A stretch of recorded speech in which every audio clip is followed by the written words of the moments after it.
A lot of people remember the moment it stopped making sense. Not dramatically, not all at once, just small things. A couple with two decent jobs struggling to buy the same kind of house their parents bought on one income. Daycare costing as much as rent. College savings accounts that somehow looked microscopic even after years of contributions. A salary increase disappearing before the first paycheck even arrives. And eventually, a strange realization starts forming in the background. How are two full-time incomes still not enough? Because this was supposed to be the upgrade. That was the deal. Two incomes meant more freedom, more stability, more security, more mobility. Instead, millions of households feel like they're running faster just to remain in the same place. And the uncomfortable part is this: that may not be an accident. Because once an economy gets access to a second income stream at scale, it doesn't simply leave that money sitting there untouched. It adapts around it. Housing adapts, debt adapts, insurance adapts, universities adapt. Entire industries quietly reposition themselves around the assumption that two adults are now producing income. And once that happens, the second income stops functioning like an advantage. It becomes infrastructure, necessary infrastructure, like electricity or plumbing or oxygen with a mortgage attached to it. The treadmill didn't break. The treadmill sped up because a second runner stepped onto it. And for a while, that second runner really did create prosperity, at least on paper. In the 1950s and 60s, a single middle-class income in America could often support an entire household. Not perfectly, not universally, but enough that it became culturally normal. One income bought a house, raised children, covered a car payment, maybe even allowed for savings. The house was smaller, the vacations were simpler, the kitchen looked like it was assembled by Soviet engineers. But the math worked. Then something changed. By the 1970s and 80s, inflation surged, global competition intensified, manufacturing jobs began weakening, wages slowed down. And households adapted, at first gradually, then permanently. More women entered the workforce in larger numbers. Dual-income households expanded rapidly, family income increased. And for a brief moment, it looked like the middle class had discovered a cheat code. 2 paychecks, 1 household. What could go wrong? Quite a lot, actually. Because markets are not emotional. Markets don't see family progress. Markets see purchasing power. And once millions of households suddenly had dramatically higher combined incomes, the system began repricing itself around that new reality. Not consciously, not through some secret meeting in a skyscraper, just mechanically, like water finding a new level. Take housing. In 1970, the median home price in America was roughly 5 to 6 times the average annual income for many middle-income households, depending on region. Today, in many major cities, it's dramatically higher. And people often explain this by blaming greedy sellers or low inventory or investors. Those matter, but something deeper happened.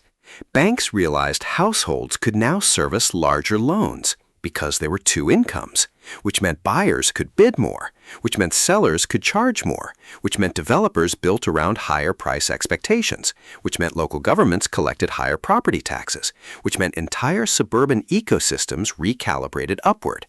And suddenly the second income wasn't creating breathing room, it was being absorbed into asset prices, especially housing. This is one of the strangest things about modern economies. Every increase in financial capacity tends to get hunted down by the system around it. Faster internet? Subscription services multiply. Higher salaries? Luxury apartments appear out of nowhere like invasive species. Easier student loans? Tuition explodes. Longer life expectancy? Healthcare spending expands to consume it. Civilization has an almost supernatural ability to detect available money and position itself directly in front of it. And dual-income households created one of the largest increases in consumer purchasing power in modern history. So naturally, the economy adapted to capture it. Not all at once, quietly, incrementally, mortgage by mortgage, tuition hike by tuition hike, insurance premium by insurance premium. Until eventually something strange happened. Staying middle class began requiring 2 incomes just to maintain what one income used to provide. That's the trap. The second income initially increased prosperity, but over time it also increased the baseline cost structure of normal life. And once the market adjusted, going back became almost impossible. This is where things get psychologically brutal, because households often blame themselves for failing to get ahead. They think they budgeted wrong, spent too much, didn't optimize hard enough. Meanwhile, the financial operating environment itself fundamentally changed underneath them. In 1980, losing one income in a middle-class household was painful.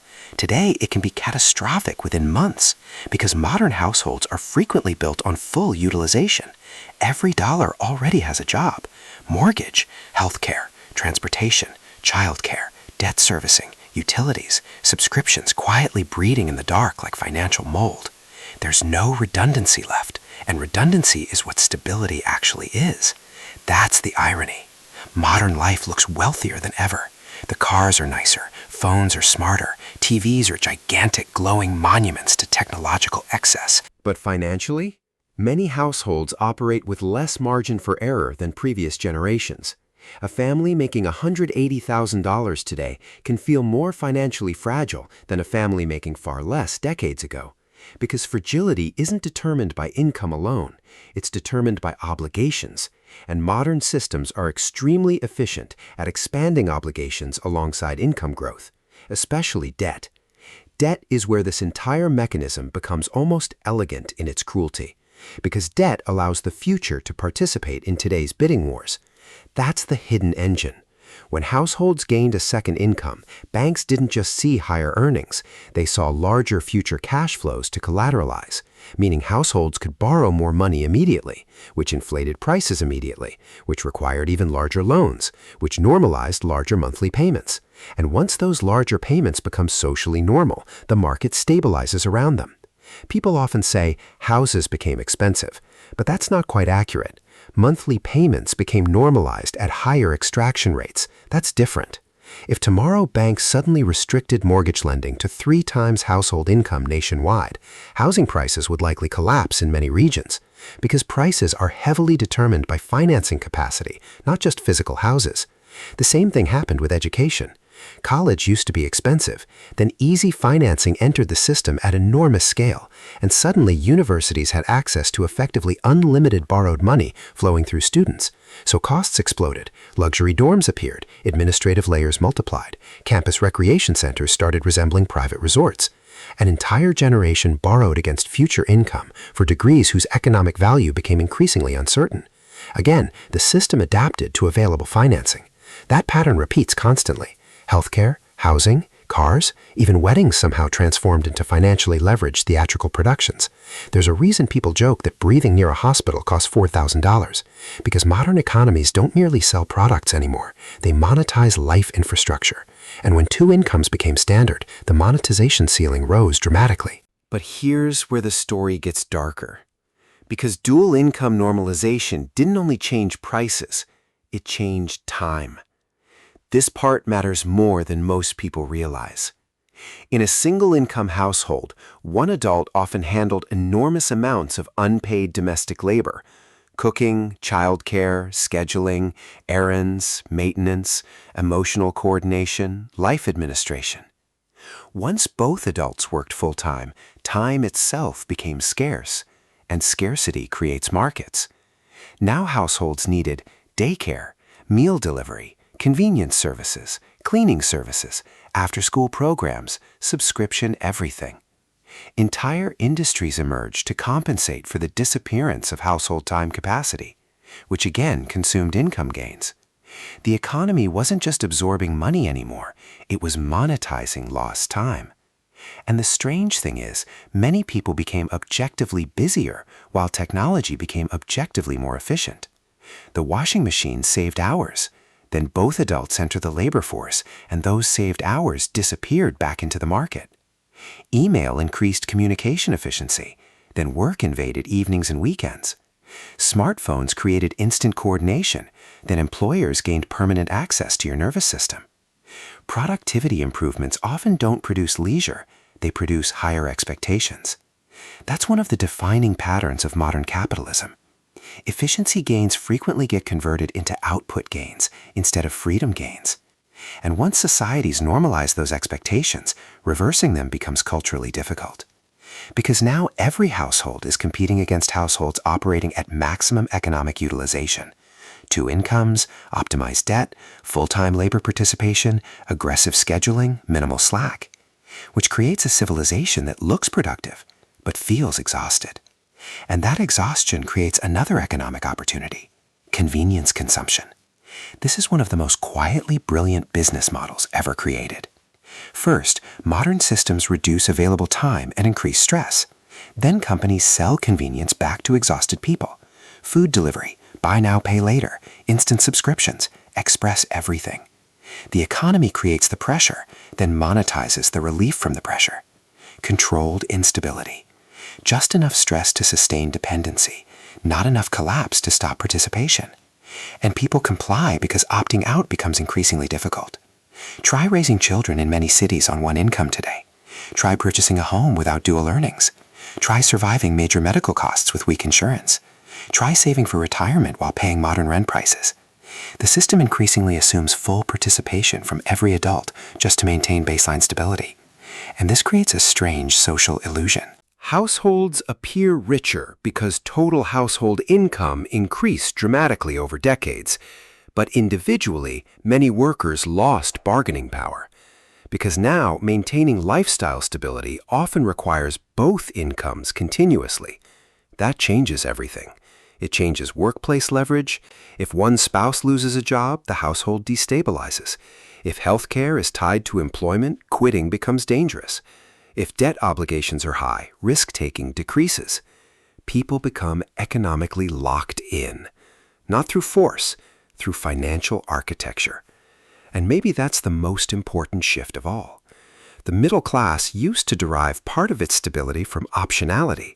1 income could sometimes absorb temporary disruption. Today, many households have no shock absorbers left. Everything is optimized for continuity. Continuous employment, continuous payments, continuous consumption, which works beautifully until something breaks. A recession, a layoff, a medical emergency, a childcare disruption, an interest rate spike. Then suddenly a household that looked prosperous becomes fragile very quickly. This is why modern downturns feel psychologically different. People aren't just afraid of losing luxuries. They're afraid of falling off a financial cliff. Because the margin between stable and unstable has narrowed for millions of people. And ironically, many of these households statistically rank as upper middle class. That's the absurdity. High income no longer guarantees low stress, because stress is increasingly linked to fixed obligations rather than earnings alone. Someone earning $250,000 with massive debt obligations can feel less secure than someone earning far less with low fixed costs. But culturally, we still evaluate success visually. The nice neighborhood, the financed SUV, the renovated kitchen, the vacation photos carefully uploaded into the digital arena of mutual economic performance theater. And social media amplified this dramatically. Now people don't just compare lifestyles locally, they compare globally against curated versions of wealth, which pressures households into even higher consumption expectations. Again, the system expands. Again, the treadmill accelerates. And underneath all of this sits a deeply uncomfortable possibility. Maybe the modern middle class wasn't destroyed by one single event. Maybe it was gradually transformed into a high-revenue extraction layer, a population productive enough to sustain enormous economic systems, but financially constrained enough to remain permanently engaged. Not poor enough to fully disengage, not secure enough to relax. Controlled instability. And the reason this matters right now is because the model is straining. Housing costs are colliding with birth rates. Childcare costs are colliding with family formation. Student debt is colliding with delayed adulthood. Healthcare costs are colliding with retirement security. You can already see the behavioral shifts emerging. People delaying marriage, delaying children, living with parents longer, avoiding home ownership, working multiple jobs, monetizing hobbies, turning identities into side hustles. The line between person and economic unit keeps getting thinner. And technology may intensify this even further. Artificial intelligence could increase productivity enormously. But history suggests something important. Productivity gains do not automatically produce widespread financial relief. Sometimes they simply allow systems to demand more output with fewer people. Which raises another uncomfortable question. If one income became two incomes, and two incomes still became financially stressful, what happens if future systems require permanent side income streams too? What happens when employment alone no longer stabilizes middle-class life? Because for many younger workers, that already feels partially true. A salary used to represent stability. Now it often represents baseline survival plus ongoing optimization requirements. Invest correctly, build additional income, manage debt, protect credit scores, monitor subscriptions, negotiate insurance, continuously reskill. Modern financial life increasingly resembles maintaining a complex machine under permanent operational pressure. And maybe that's why so many people feel exhausted even when economic statistics look relatively healthy.